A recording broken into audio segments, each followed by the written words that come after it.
বন্ধুরা আমার, আপনারা যারা আমার সাথে রাজনীতি করার জন্য প্রতিজ্ঞাবদ্ধ হয়েছেন, যারা আমাকে আপনাদের পাশে থাকার সুযোগ করে দিয়েছেন, তারা আমার কাছে ইনশাআল্লাহ নিরাপদ। যে কথা বলছিলাম, যারা আমার সাথে রয়েছেন আপনারা ইনশাআল্লাহ নিরাপদ। যারা আমার সাথে এখনো আসেননি তারাও আমার কাছে ইনশাআল্লাহ নিরাপদ। কারণ চরফ্যাশনের প্রতিটি মানুষ হয় আমার ভাই, না হয় বন্ধু, না হয় প্রতিবেশী, না হয় আমার আত্মীয়। আমি কোনোভাবেই আমার চোখের সামনে চরফ্যাশনের কোন মানুষের বিপদে নির্লিপ্ত আচরণ করব না ইনশাআল্লাহ। বন্ধুরা আমার, যদিও এই চরফ্যাশনকে গত 16 বছর পর্যন্ত একটি সন্ত্রাসের অভয়ারণ্যে পরিণত করা হয়েছিল, চরফ্যাশনকে মাদকের ট্রানজুটে পরিণত করা হয়েছিল, চরফ্যাশনে শুধু সরকারি দলের সাথে ভিন্ন মত পোষণ করার কারণে অনেকেই আপনারা ঘরে থাকতে পারেননি, মামলার শিকার হয়েছেন, হামলার শিকার হয়েছেন। আমি আপনাদেরকে বলতে চাই, গত 16 বছর বিএনপির উপরে অনেক নির্যাতন নিপীড়ন হয়েছে। বিএনপি বাংলাদেশ থেকে নিশ্চয়ই পালিয়ে যায়নি। বাংলাদেশের প্রতিটি নেতাকর্মী বাংলাদেশেই রয়েছে, কারণ বিএনপি নেতাকর্মীরা কোনো অন্যায় করেনি, শুধু রাষ্ট্রের অন্যায় আচরণের সাথে ভিন্ন মত পোষণ করেছিল। বন্ধুরা আমার, শুধু রাষ্ট্রের কাছে দাবি জানিয়েছিল একটি গ্রহণযোগ্য স্বচ্ছ নির্বাচন দেওয়ার জন্য। আমার প্রিয় নেতা জনাব তারেক রহমান বারবার বলেছেন বাংলাদেশের মানুষের ভোটাধিকার ফিরিয়ে দেওয়ার জন্য। তিনি বলেছেন আপনারা যাকে খুশি তাকে ভোট দিবেন, কিন্তু আপনারা যাতে আপনাদের ভোট নির্বিঘ্নে ভোট কেন্দ্রে গিয়ে লাইনে দাঁড়িয়ে পছন্দের প্রার্থীকে দিতে পারেন, সেজন্যই আমার সংগ্রাম, সেজন্যই আমার লড়াই। বন্ধুরা আমার,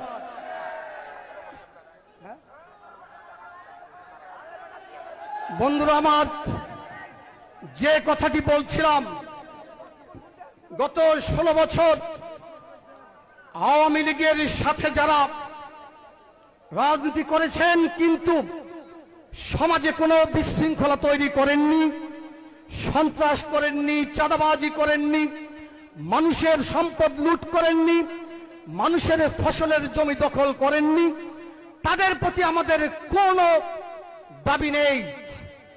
কিন্তু যারা মানুষের সম্পদ দখল করেছেন, চাঁদাবাজি করেছেন, সন্ত্রাস করেছেন, বিনা কারণে বিএনপি নেতা কর্মীদেরকে শুধু আওয়ামী লীগের সাথে ভিন্ন মত পোষণ করার অপরাধে হামলা করেছেন, পঙ্গু করে দিয়েছেন, তাদেরকে বলতে চাই তারা কিন্তু সেই অন্যায়ের শাস্তি পাবেন। তবে আপনাদের কাছে অনুরোধ, আপনারা কিন্তু আইন হাতে তুলে নেবেন না। আমরা আশা করি প্রয়োজনীয় সংস্কারের পরে বাংলাদেশে অনতিবিলম্বে একটি স্বচ্ছ গ্রহণযোগ্য নির্বাচন ইনশাআল্লাহ হবে এবং জনগণের ভালোবাসার ম্যান্ডেট নিয়ে অবশ্যই আল্লাহর রহমতে বিএনপি ক্ষমতায় আসবে। তখন যে সকল অন্যায়কারী আপনাদের সাথে জুলুম করেছিল তাদেরকে আপনারা আইনের হাতে তুলে দিবেন। দয়া করে আপনারা আইন হাতে তুলে নিবেন না।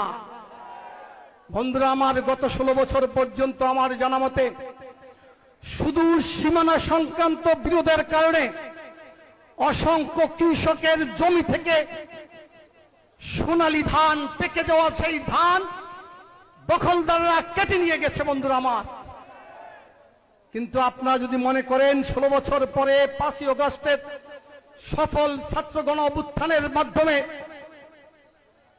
সেই দখলদাররা পালিয়ে গেছে, তাহলে সেই জমিটা এমনিতেই পড়ে আছে, আমি কেন সেই ধান কেটে নিয়ে আসছি না?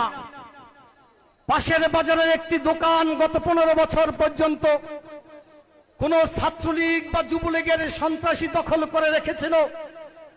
আপনি যদি মনে করেন ওরা তো পালিয়ে গেছে, আমি কেন সেই দোকান দখল করছি না, আপনারা বোঝা উচিত ওই দোকানের একজন মালিক ছিল। গত 16 বছর আগে সেই মালিককে জোর করে দোকান থেকে বিতাড়িত করে আওয়ামী লীগের সন্ত্রাসীরা ওই দোকান দখল করে রেখেছিল। আপনার দায়িত্ব হচ্ছে সেই দোকানের প্রকৃত মালিককে ওই দোকানের দখলদারিত্ব ফিরিয়ে দেওয়া। বন্ধুরা আমার, গত 16 বছর পর্যন্ত ধারাবাহিক আন্দোলনে নেতৃত্ব দিয়েছেন আমাদের প্রিয় নেতা জনাব তারেক রহমান। তিনি এই জন্য নেতৃত্ব দেননি যে বিএনপি ক্ষমতা আসলে আপনি আমি চাঁদাবাজি করব, দখলদারি করব, লুটতরাজ করব, কিংবা সমাজে বিভিন্ন রকমের ফ্যাসাদ তৈরি করব, এজন্য তিনি নেতৃত্ব দেননি। বন্ধুরা আমার, বাংলাদেশের মানুষকে ফ্যাসিবাদ থেকে মুক্ত করার জন্য তিনি তার জীবনকে বাজি রেখেছেন। তিনি ব্যক্তিগত জীবন এবং পারিবারিক জীবনকে দেশের মানুষের মুক্তির জন্য উৎসর্গ করেছেন। বন্ধুরা আমার, মুক্তিযুদ্ধের যে কমিটমেন্ট, সাম্য, মানবিক মর্যাদা, সামাজিক ন্যায় বিচার নিশ্চিত করার জন্য তিনি লড়াই করেছেন।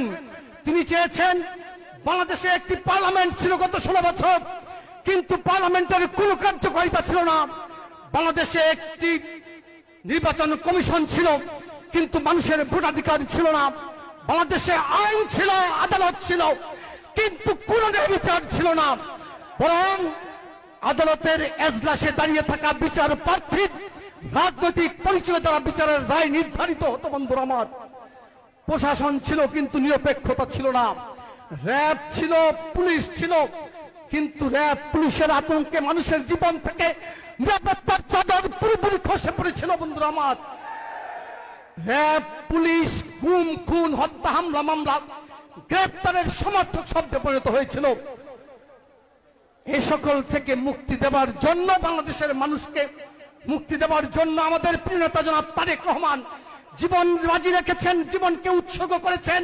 কিন্তু পাশের বাজারে সেই দোকান দখল করার জন্য নিশ্চয়ই আওয়ামী ফ্যাসিবাদের পতন তিনি ঘটাননি। বন্ধুরা আমার,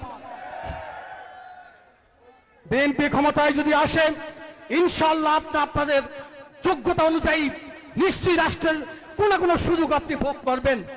অন্যের স্বাধীনতায় হস্তক্ষেপ না করে আপনি আপনার স্বাধীনতা ভোগ করবেন, সেটাই হচ্ছে স্বাধীনতা। বহুমত এবং পথের বিন্যাস করার নামেই যদি হয় গণতন্ত্র, সেই গণতন্ত্রের লড়াইয়ে আমাদের প্রিয় নেতা জনাব তারেক রহমান বাংলাদেশের মানুষের হৃদয়ে সোনার হরফে নাম খচিত রেখেছেন ইতিমধ্যেই। বন্ধুরা আমার, সাম্প্রতিককালে আমরা লক্ষ্য করলাম অনেকেই সংস্কারের কথা বলেন। কেউ কেউ বলেন রাষ্ট্রপতি এবং প্রধানমন্ত্রীর ক্ষমতার ভারসাম্য রক্ষা করতে হবে, ভালো কথা। কেউ কেউ বলেন পার্লামেন্টকে দ্বিকক্ষ বিশিষ্ট করতে হবে, ভালো কথা। কেউ কেউ বলেন বাংলাদেশকে একটি রেইনবো নেশনে পরিণত করতে হবে, ভালো কথা। ন্যাশনাল সিকিউরিটির কথা বলেন, কিংবা ন্যাশনাল রিকনসিলিয়েশন কমিশনের কথা বলেন, সংস্কারের জন্য বিভিন্ন কমিশনের কথা বলেন, এরকমের আরো অনেক সংস্কারের কথা বলেন। কিন্তু বাংলাদেশের মানুষ নিশ্চয়ই ভুলে যায়নি গত 2016 সালে দেশনেত্রী বেগম খালেদা জিয়া ভিশন 2030, সেই ভিশন 2030-তে এই সকল সংস্কারের কথা বলেছিলেন। শুধু তাই নয়, 2023 সালে আমাদের প্রিয় নেতা জনাব তারেক রহমান 31 দফা দাবির মধ্যে প্রতিটি সংস্কারের কথা বলেছেন। কোন সংস্কারের কথাই আপনারা নতুন বলতে পারেননি, যে সংস্কারের কথা আরো অনেক আগে আমাদের নেতা জনাব তারেক রহমান